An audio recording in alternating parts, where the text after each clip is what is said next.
जी अज मैं अपनी तरफों किसे अपने दी नज़र एक नज़म मार गुलाम मोहम्मद दर्द मरहूम उन्हां दी पेश करदा कि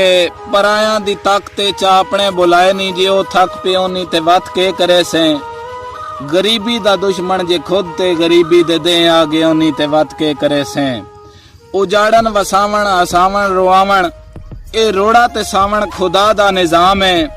ए शाही महल तख्त सेजां दे लटके उसे खस लियो नी ते वत के करे से अदावा जफावा सजावा बेतकियां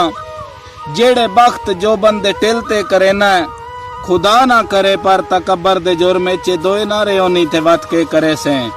जिना दोस्तां ते भरोसे रखे न जिना दे मुकद्दर ते बुत नु पुजे न उन्हां दे दवारे तू औखी दे वेले ना टेकन डयो नी ते वत के करे से अमीरां दी फितरत खुशामद परस्ती वफा कान कुसना गरीबां दा काम है अमीरां दी फितरत खुशामद परस्ती वफा कान कुसना गरीबां दा काम है कदी छिक तू सदे ओ कार उन संगती ना सुन के खलोनी तो वत के करे से असी दर्द तेरी जुदाई दे गम विच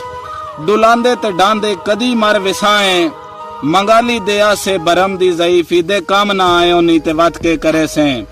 अल्फाज के पर्दे में हम जिनसे मुखातिब हैं वो जान गए होंगे क्यों नाम लिया जाए।